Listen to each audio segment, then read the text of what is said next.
Dr. Dorsey, we can start.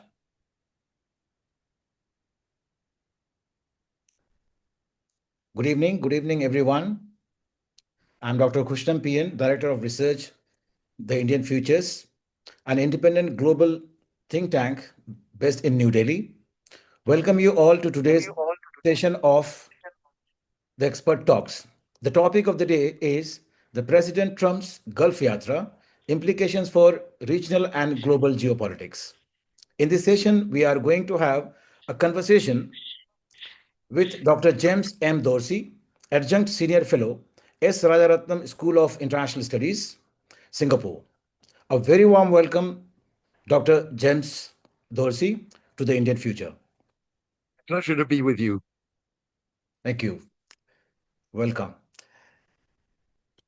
Dr. Dorsey is a widely published author in peer-reviewed journal and as well as in non-academic publications such as Wall Street Journal, New York Times, and Financial Times. A veteran and award-winning foreign correspondent for 4 decades in Middle East, Africa, Latin America, Europe, and United States. Two-time nominee for the Pulitzer Prize in 1980 and 1988, a finalist for the 2012 European Press Prize, as well as Amnesty International Media Awards.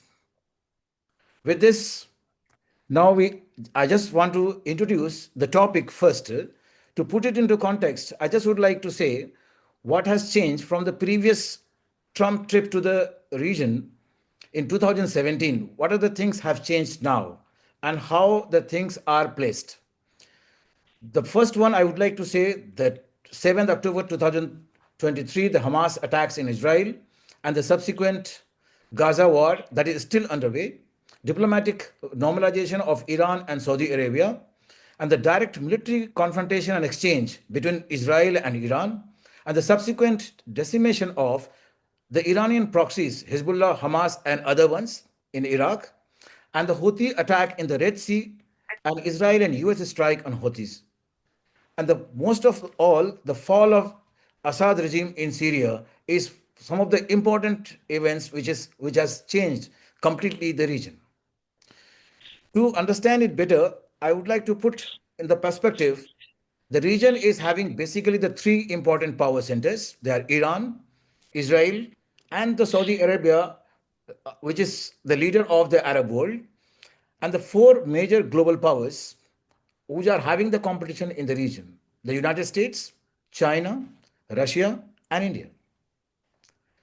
So when we see this tour and yatra of President Trump to the region, we are, in the first glance, on the surface, we find this is totally a geoeconomics and there is less of geopolitics.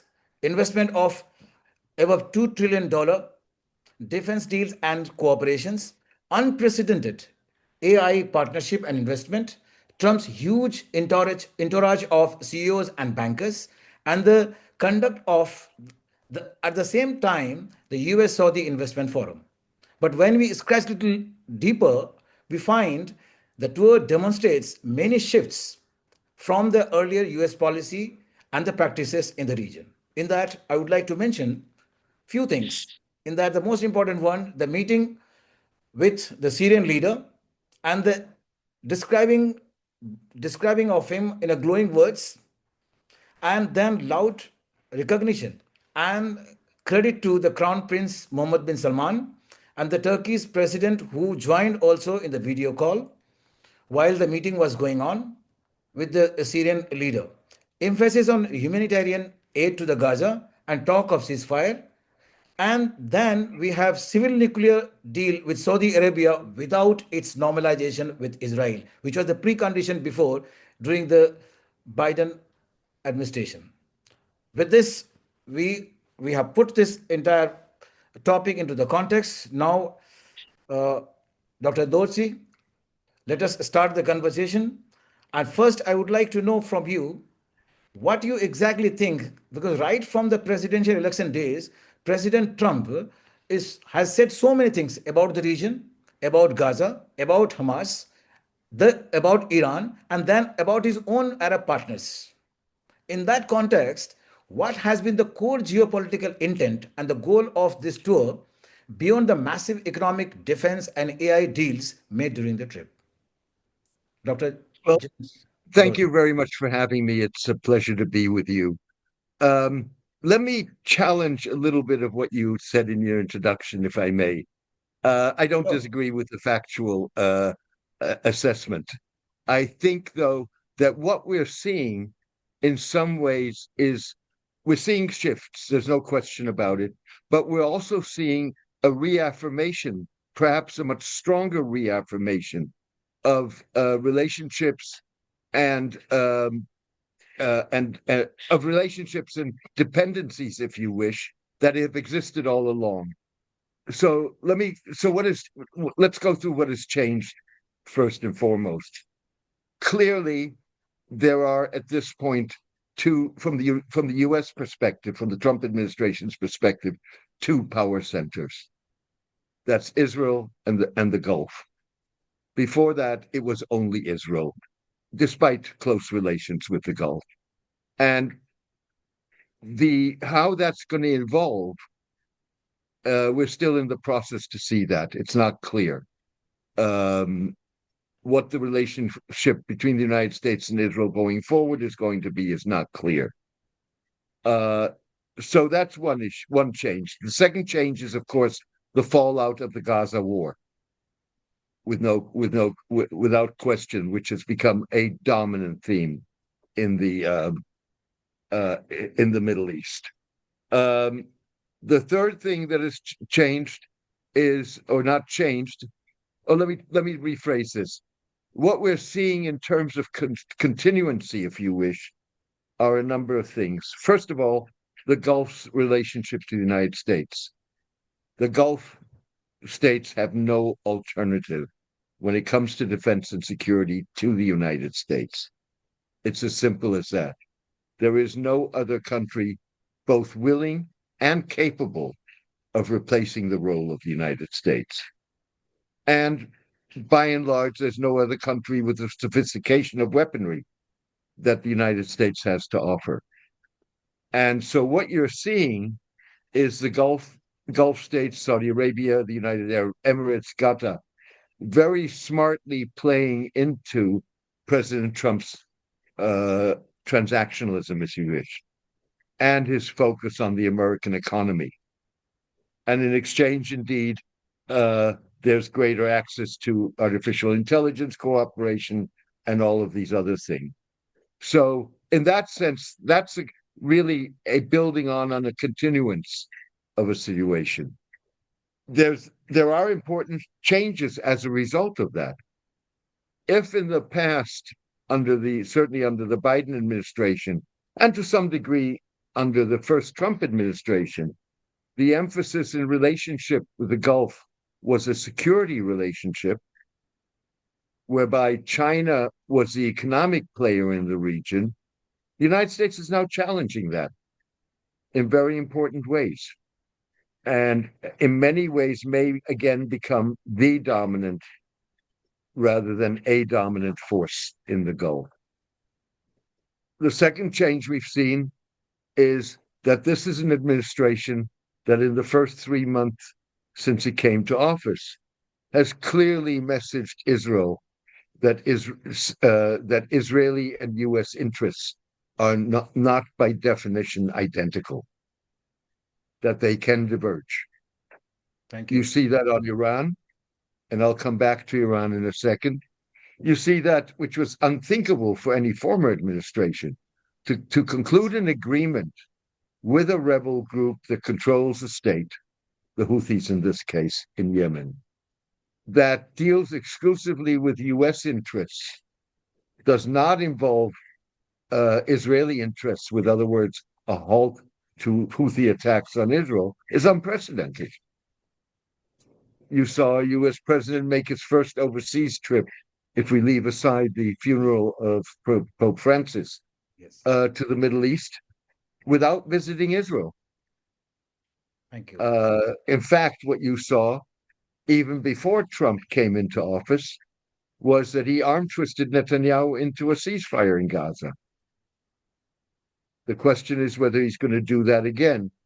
And let me just note on a side note there that Trump wants to see an end to the Gaza war, but in many ways he agrees with Israel's Gaza war goal. He agrees with the goal of destroying Hamas. As a matter of principle, agrees with the principle of resettlement of the Palestinian population of the Strip. Yes. And then finally, if I may, there's Iran. Uh, there's a much clearer, much more concerted effort to get a nuclear agreement than there was under the Trump administration. Thank you. There are and Trump has made very clear that he has not taken military action off the table, but he has made very clear that he wants to see a negotiated resolution to this. Whether that will happen remains to be seen. Um, there are, in my mind, three issues. Issue number one is enrichment. And that is complicated by the fact that Trump needs to produce an agreement that is different from the 2015 international agreement that Iran abided by.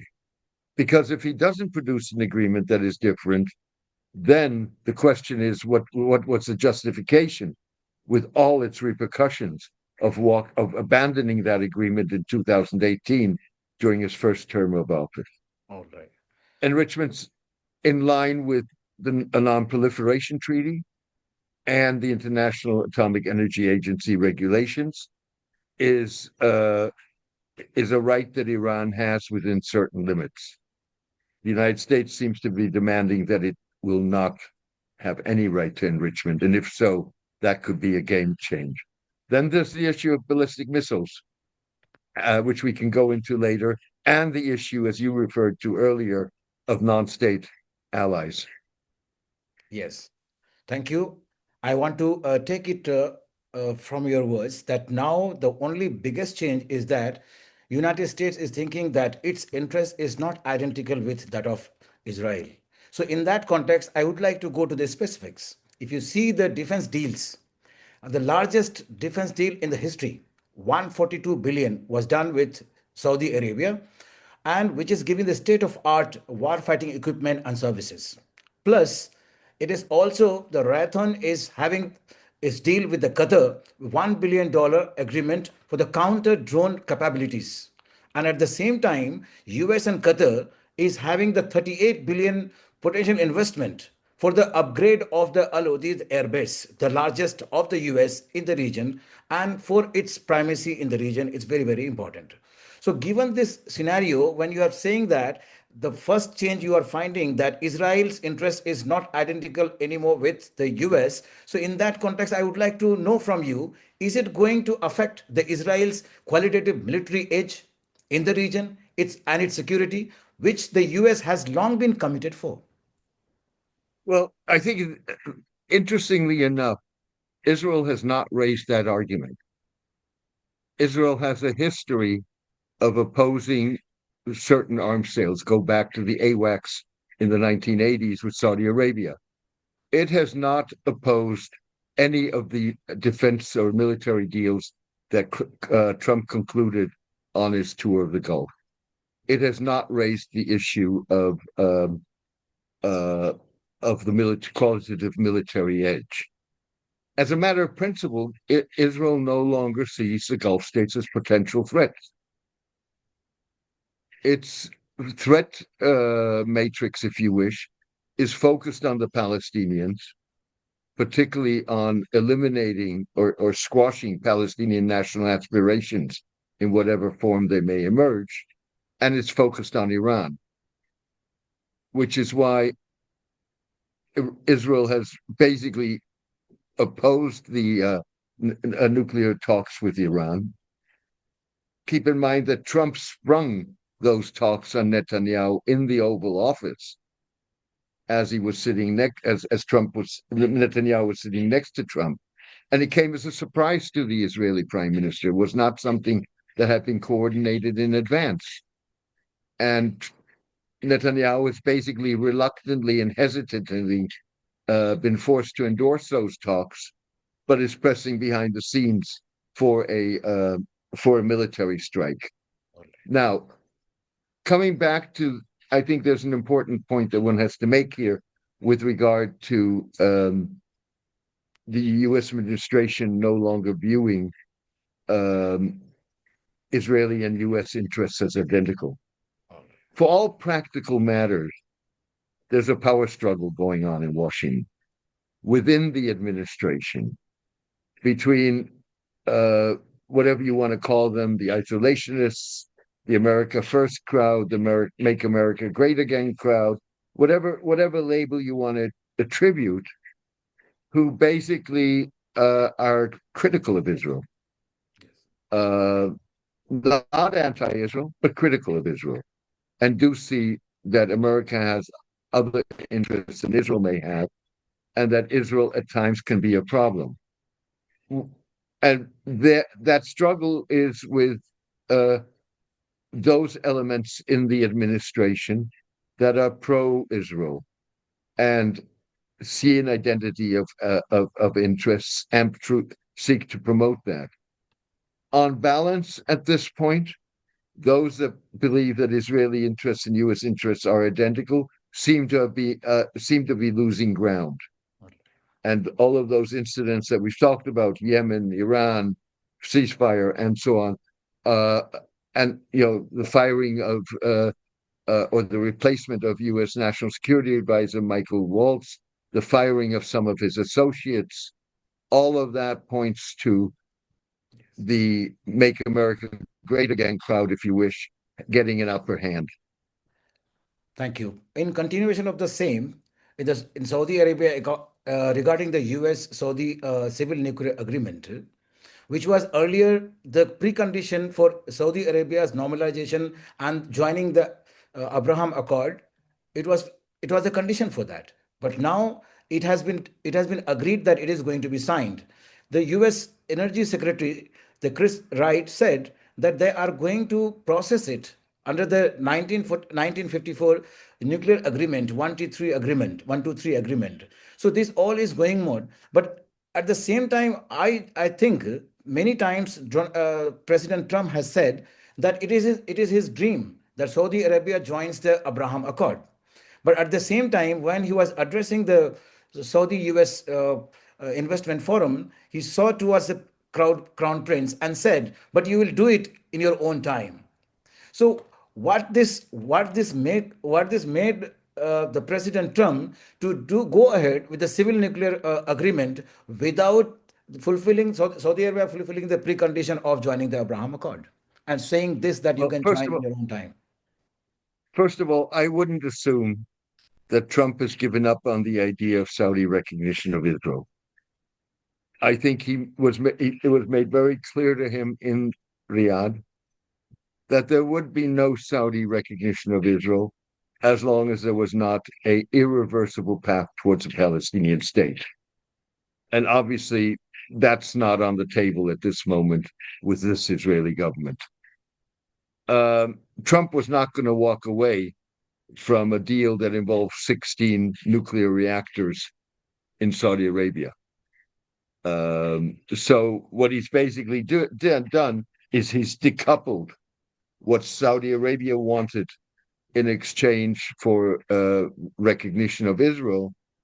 And let's keep in mind that Mohammed bin Salman certainly, till the Gaza war, wanted to recognize Israel. He saw that as a Saudi interest. Perceptions to some degree have changed of Israel as a result of the Gaza war. And I think it was very clear to Trump that he was going to lose the nuclear deal if he continued to link that. Thank you. Now, let me just make one other point on the nuclear deal. The real question here is whether or not the the Trump administration is going to insist on the 123 rule, which involves the question of enrichment in Saudi Arabia, and Saudi Arabia has uranium of its own and wants to enrich its own uh, uh, its own uranium for peaceful purposes. Whether or not the United States is going to go along with that, one of the major hurdles prior to Trump coming to office a second time was the fact that the United States did not want Saudi Arabia to be enriching its own uranium. Okay, moving on, and the next important the part of the trip was the AI deals. Given the amount of artificial intelligence deals and the partnership inked during the trip, despite a lot of disagreement and skepticism back in the US. How do you view this all-out AI cooperation and partnership in the Gulf?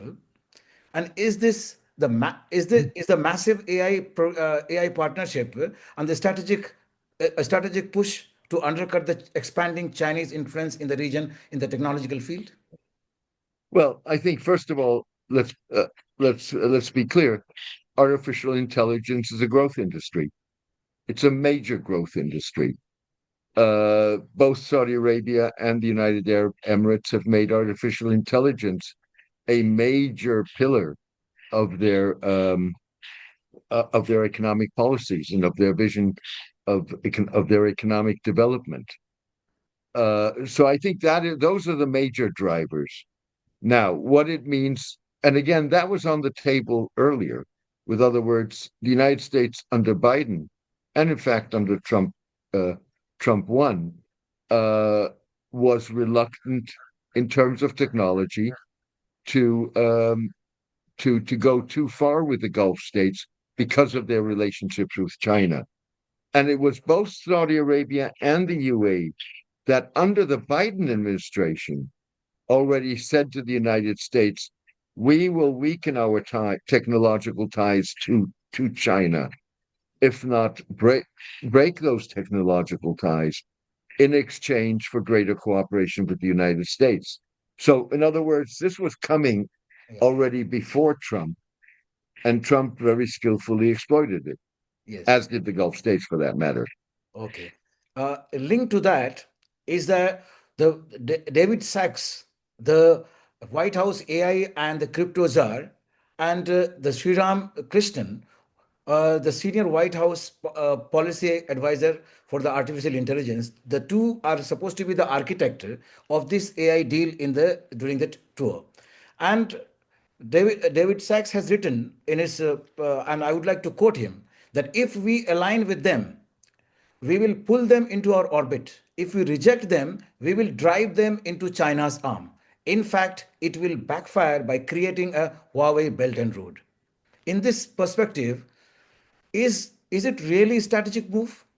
Is it really going to work beneficial for the United States, or run a lot of risk given its previous experiences? Because G42, the biggest AI company in United Arab Emirates, they had a very close partnership and cooperation with the Chinese company ByteDance, and there lot many transfers were going on. And the last year, Microsoft, last year around 16th of April last year, they came and they inked the deal of 1.5 billion. So, and with the promise of the UAE that they will divest from the Chinese companies and will work only with the American company. And at the same time, the vice chair of Microsoft and the president will be in the board of the uh, uh, G42 company. But given this situation and the history of UAE to cooperate with the Chinese company, will it be safe for the United States to go all out with all this cooperation, AI cooperation in the region, basically with the G42, same company whose CEO Peng Zhao was the man, dubious man, who was earlier the US citizen and now the UAE citizen, having the lot of relationship and contact with the Chinese AI companies. Well, first of all, nothing is without risk. So, yes, there is risk without question. Um, and while I have no doubt that the UAE and Saudi Arabia are sincere in wanting, first and foremost, the cooperation with the United States, I would not be surprised if both of those countries also keep a backdoor open to China. And it won't be G42, it will be some other entity, and so on and so forth. And we'll see how that works out and whether or not the United States turns a blind eye to something like that or lets it happen. But even so, if these deals, as they've been announced or as they have been projected, go forward, this is US dominance, with or without a Chinese technological presence in the region. All right. So now moving to the other areas, and basically the most dramatic scene, I think, during the trip was the meeting of President Donald Trump with the leader of Syria, Ahmed al-Shara. So on that, and he described him as a young, attractive guy with a very strong past and was great. And the president, but at the same time, President Trump also asked him to cooperate with Israel and join Abraham Accord. In this situation, is US planning for an enhanced engagement and dominate in Syria with the reduction of Russian and Iranian influence with the fall of Assad regime, as well as to manage the rising ambitions and expansion of influence of Turkey in that country? Well, first of all, I think the meeting between Trump and Ahmed al Shara was less dramatic than everybody else thinks. I think it's one and one is two. Uh, Bashar al Assad was a crucial component in the axis of resistance, with the Iranian-backed alliance of Syria and various non-state actors, including Hezbollah, Hamas, the Iraqi Shiite militias, the Houthis in Lebanon. Breaking that breaking that link through Syria was a crucial move.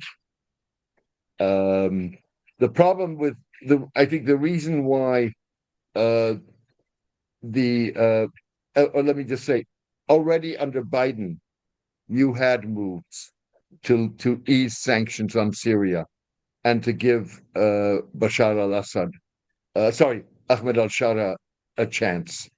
You saw also the essentially for all practical matters, the arrest warrant, the bounty being annulled.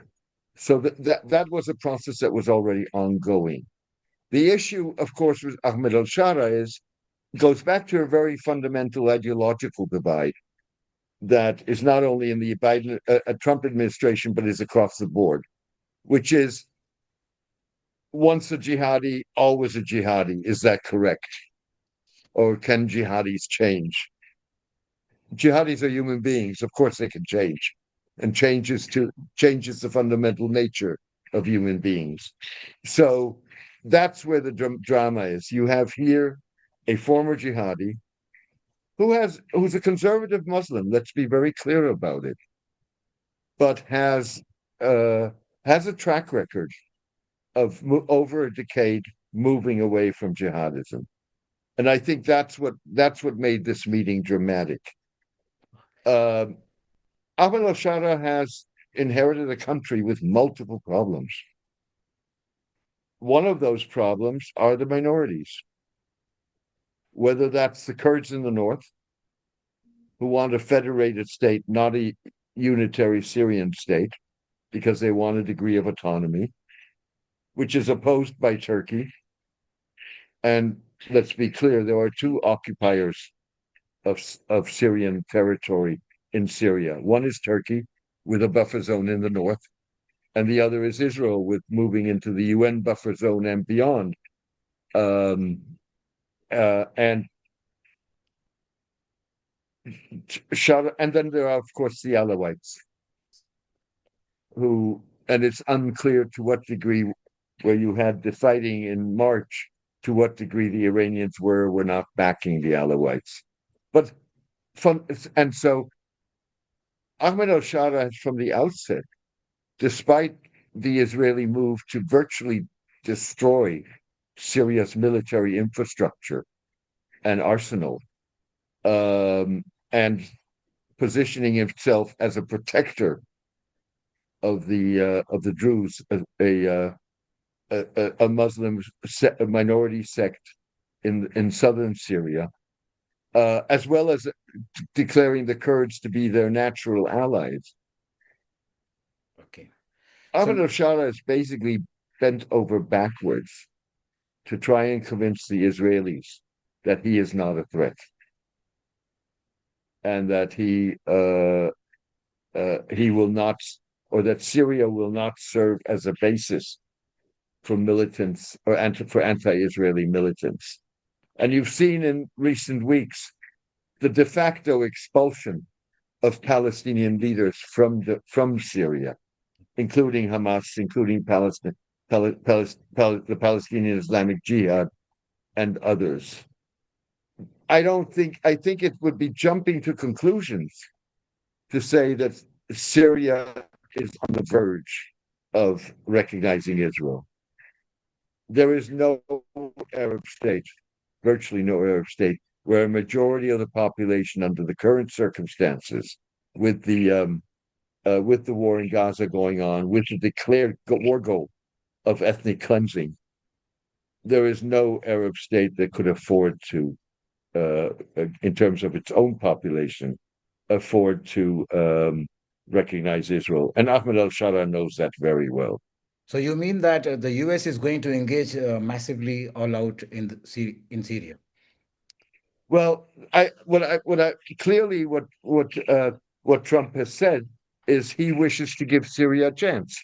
Yes. Now, does that mean that he's not going to be an obstacle rather than that he's going to invest heavily in Syria?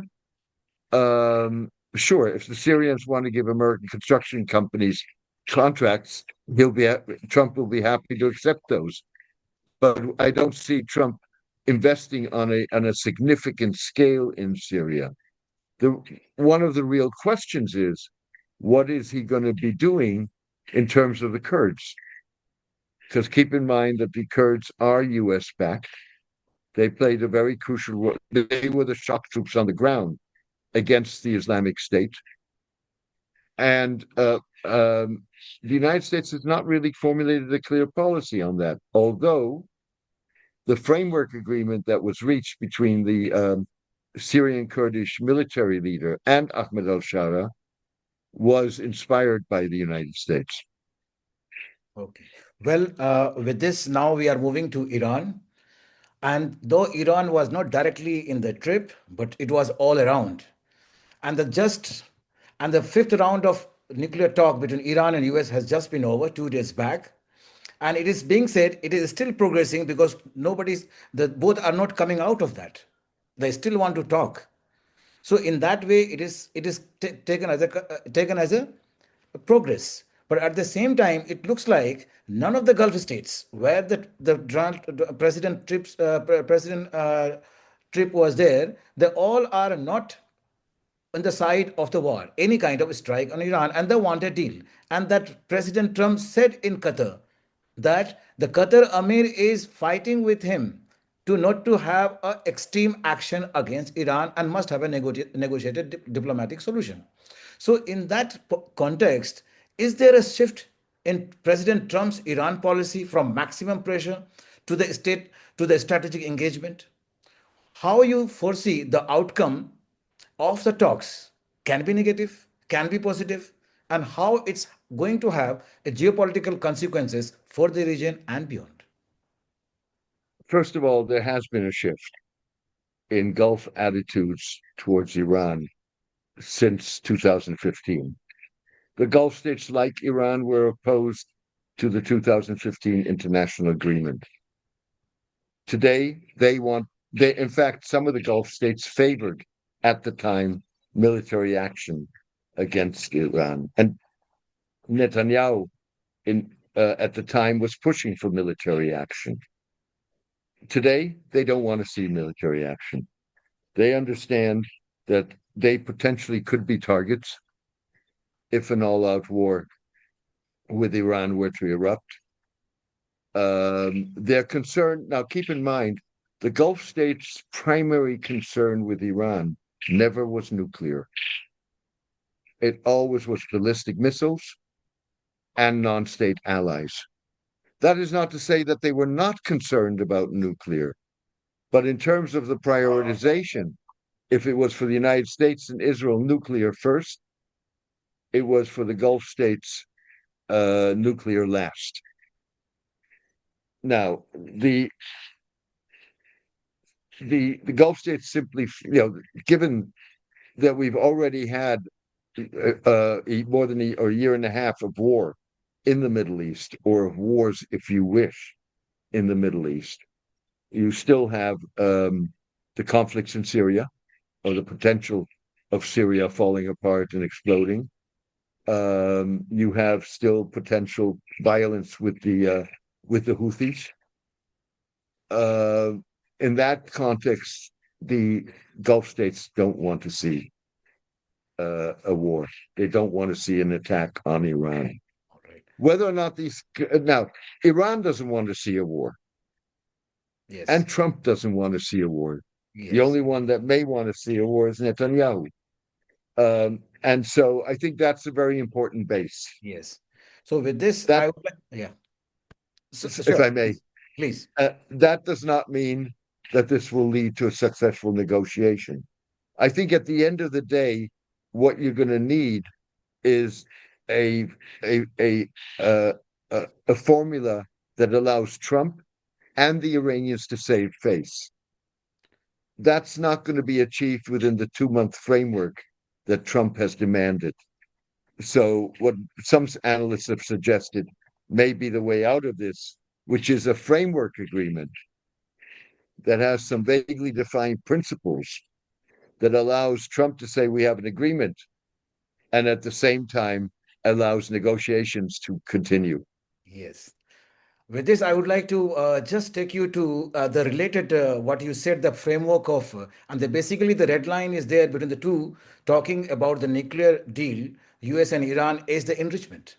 And in that process, the framework, the enrichment is about that in 11th of May, 2 days before the trip started, the Trump's trip started in the Gulf, the Iranian foreign minister reportedly has given the proposal of regional nuclear consortium.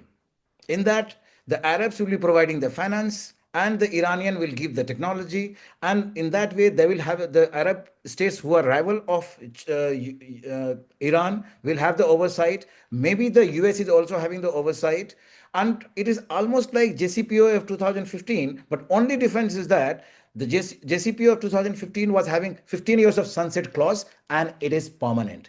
Can this be a point of agreement with some modification down the line? You can see that. It's a very smart proposal. The elephant in the room is, where is the uranium going to be enriched?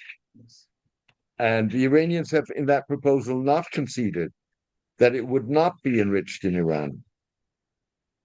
And so I think we have to see where this goes. But Yes. as a matter of principle, it's a smart move. Yes.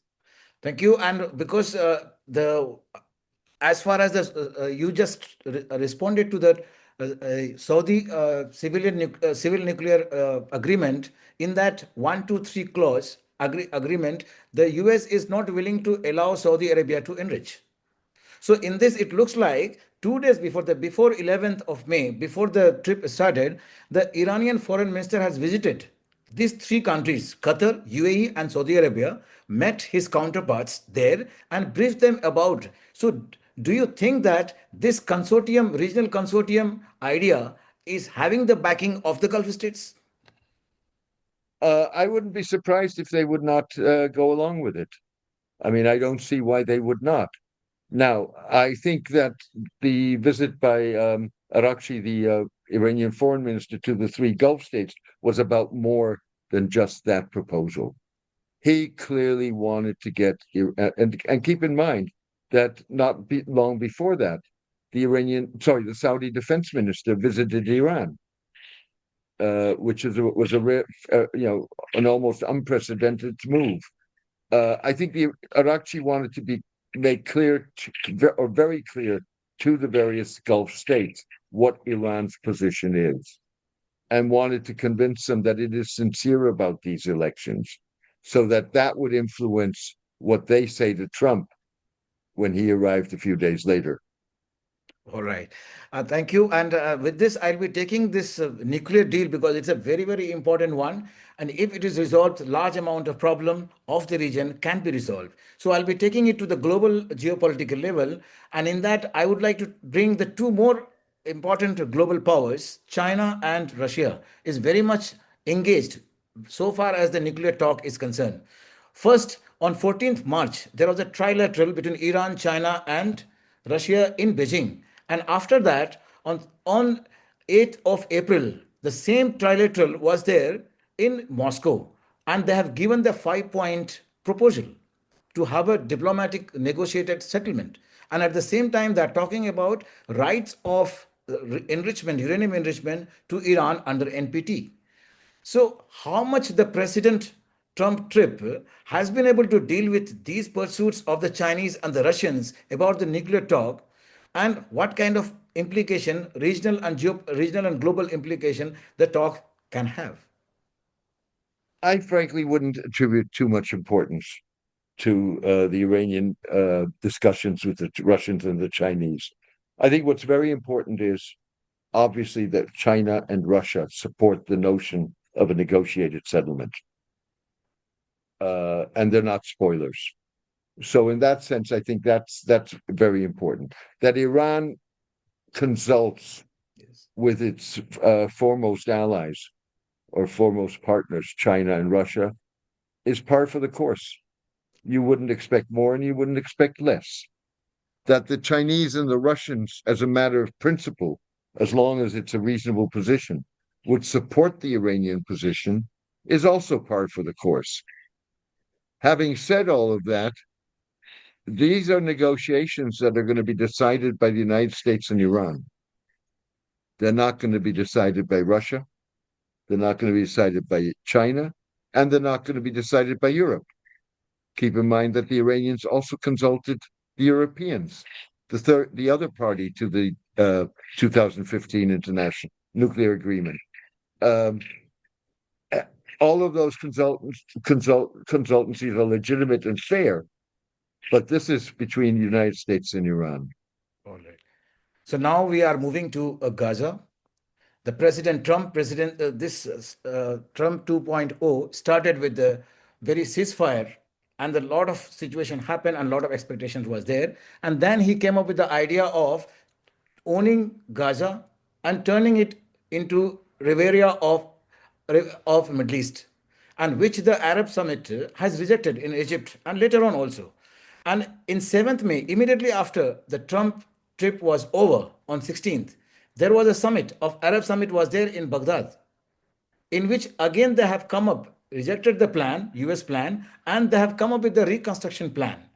So, amidst all this, do you think that can transactionalism of Trump can also lead to some kind of solution and peace in the But in Gaza and the the Palestine question? unfortunate thing is the Arabs can stay. The Arabs and everybody else, not just the Arab, can stand on their head. It doesn't matter. The key the key relationship here is the United States and Israel. There is no other power. The Europeans have certain degree of leverage. We'll see whether or not they invoke Article 2 of the trade agreement that they have with Israel, whether they really go towards sanctions of Israel. They may. I'm not excluding that. And that would be real leverage on Israel. But ultimately, the major influence for external influence on Israel is the United States. Oh, Um, I think that Trump wants to see. Oh, let me put it this way: Trump came up with this plan. It wasn't just the Arabs who rejected it; it's been unanimously rejected by virtually everybody in the world. The problem with that plan is not whether Trump's plan is realistic. The problem with that plan is it's become official Israeli policy, declared Israeli policy. Not only has it become declared Israeli policy, it's become a war goal. With other words, Netanyahu has essentially said the Gaza war will not end until Gaza's been emptied of Palestinians. and the Israelis are on the ground. Trump is not. All right. So, in that sense, he has done the Middle East a tremendous disservice by coming forward with this idea. The other problem here is that Trump shares a number of the goals of Netanyahu. He wants to see the hostages freed today. He's not going to um, he's not going to spoil a deal in which you had a hostage exchange, as you have had throughout this war and have had a number of times prior to this war. But he wants to see the hostages first and foremost exchanged and he or released, and he shares that with Netanyahu. He also shares with Netanyahu the notion that Hamas should be destroyed. And we're going to have to see how he responds to the June 17 meeting in New York, which has been convened under UN auspices by France and Saudi Arabia, which essentially seems to be putting forward recognition of the state of Palestine, and two, a plan that would let Hamas exist politically, but not militarily in the Gaza Strip, something that Netanyahu opposes and that fundamentally Trump opposes. Now, he has also finally, to round this off, he has also said in the last day or two that he wants to see this war end soon. The question is whether he's going to put his money where his mouth is, and match his words with action. All right. So now taking it forward, and now related to that, when the 17th May, this Arab summit was going on, the Foreign Ministry of Russia has issued a letter of invitation as well as an appreciation letter. In that, they are saying that for the first time, they are going to have the first Russian Arab summit on October 15th. So immediately after the trip got over. So in that, what is the possible Russian geopolitical intent at this moment on the strategy after the trip of the President Donald Trump, strategy in the region, and what are the possible geopolitical consequences of this kind of pursuit if Russia is taking and trying to have more and more a close relationship with the Arab states? Well, Russia's always had a close relationship, not with the Gulf, but certainly with Arab states. You think back of Egypt, think of Syria, of Iraq. Uh, it's had a long-standing relationship, and it's always wanted access to a warm seaport. Um, that interest remains. And Russia will, of course, want to build relations with the Middle East and with Middle Eastern states. At the same time, let's keep in mind that we're moving away from a unipolar world, if we have not already moved away from a unipolar world. Whether we're moving to a bipolar world or a tripolar world, in other words, a world in which India is a major player, or for that matter, a quadruple polar world, with Europe emerging as a much more stronger power, given its massive investment now in defense, which is going to change the European landscape, remains to be seen. But within that context, whether bipolar, tripolar, quadrupolar, whatever it may be, the second level of states, the Brazils, the South Africas, the Saudi Arabias, and so on, um, are going to have much greater maneuverability, and will want to keep their relations and their lines open to the other players in the region, even if things go ahead as they look like with the Trump trip, the United States will remain the dominant player. All right, moving on now to Israel. There are a lot of talks about Israel and the guesses about the absence of Israel in the entire trip of President Donald Trump. My simple question is, how do you view this? What is your opinion about the current Israel US relations amidst these perceptible changes and shifts in the US actions during the trip? because you can see that Iran nuclear talk is going on, which Israel doesn't like, including civil nuclear deal with Saudi Arabia and the meeting of Syrian leaders. I think there's no doubt that by going to the Gulf and not going to Israel, Trump was sending Netanyahu a message. He was essentially telling the Israelis, "You're not the only game in town, and we have interests of our own, which may or may not align with your interests." Yes. That's been a message that he, for all practical matters, has been sending Netanyahu from day one. Um, Sorry, those are mangoes dropping from the tree. Uh, um, so that's the message he's been sending all along. Now, I think we've got to be careful here. Trump is not going to fundamentally rupture the relationship between the United States and Israel.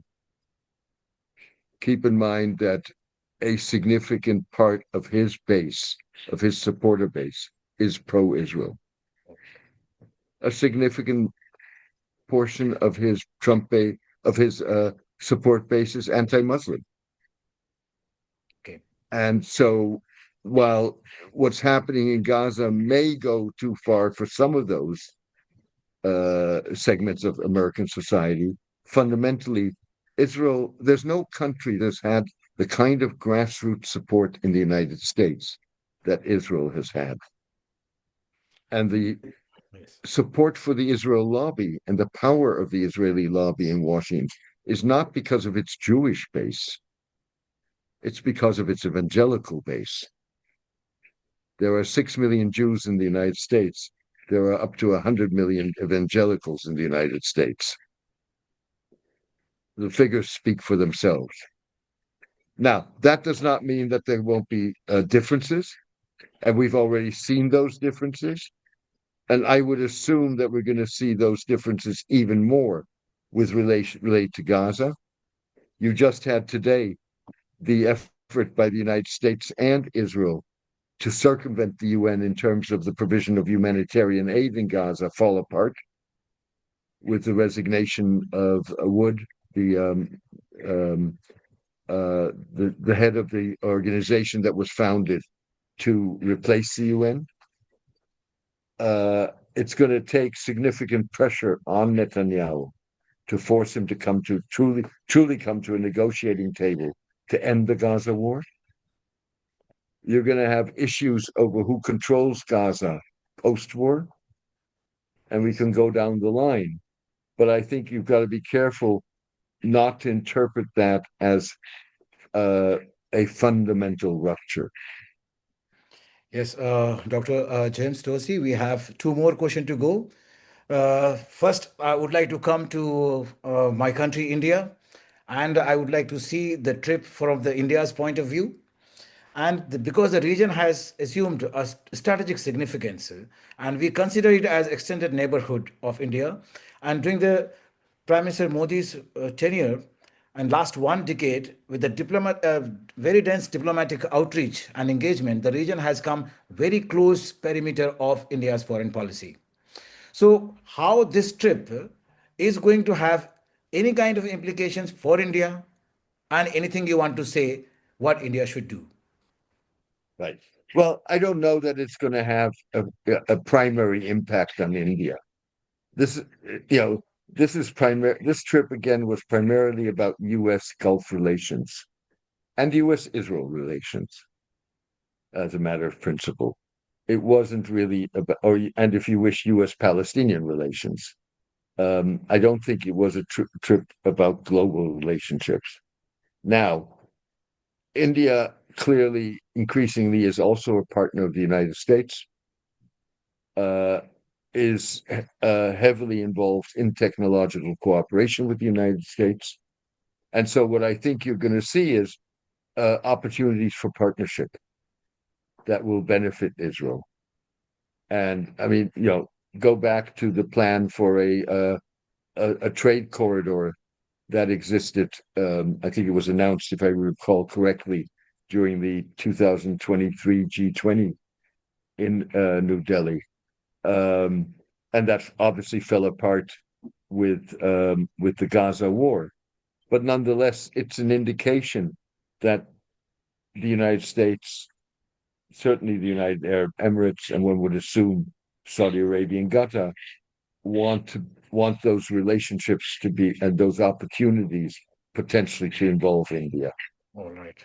So you have in the initial responses, you have said that you told that instead of three power centers, there is only two power centers. So my last question is related to that. Even then, I would like to ask you between because there are three, in my opinion, Iran, Israel, and Saudi Arabia.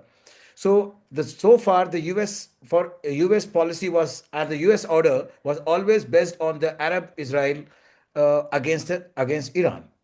So, what are the possible changes in the regional geopolitical landscape you can see with this trip? Well, I think there are two issues, one or two things. One, um, I think you're going to see a greater balance in terms of the Gulf states, particularly Saudi Arabia, the UAE, and Qatar, versus Israel in terms of U.S. perspective of the region. Uh, I think with Iran, it's very much going to depend on whether or not we get a nuclear agreement.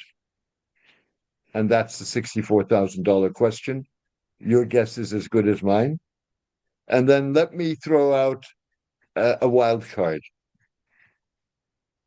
I think that fundamentally you have three major powers in the Middle East, all of them in degrees of disrepair, but that have the assets that the Gulf states don't have and that Israel doesn't have. And that's Turkey, Iran, and Egypt. They all have histories of empire. They have deep-seated identities. They have comparatively to the in the Middle East, huge populations of 80 million upwards. In Egypt's case, 110 million. They have highly educated populations. They fundamentally have diversified economies, even if those economies are in disrepair. Um, they have geography. Now, Saudi Arabia has some of those assets. It obviously has, and it has assets that the others don't have. So it clearly has geography. It's got a kind of financial muscle that potentially Iran could have once sanctions are lifted and it's able to reconstruct. And Saudi Arabia obviously has the Muslim holy cities. Whether that's going to, in the long term, give it enough to compete against states that have a lot more to offer remains to be seen. Thank you. Thank you, Dr. James Dorsey. Uh, nice talking to you. With this, we have come to the end of the edition of Expert Talk today. The session has unraveled many facets of the regional and global geopolitical implications of the President Trump trip. Hope, Dr. Dosi, we are going to join again for our next program on Indian future. On behalf of the Indian futures, thank you once again. And thank you everyone, those who have joined the session, and my special thank to our TIF technical team and the students. Thank you everyone.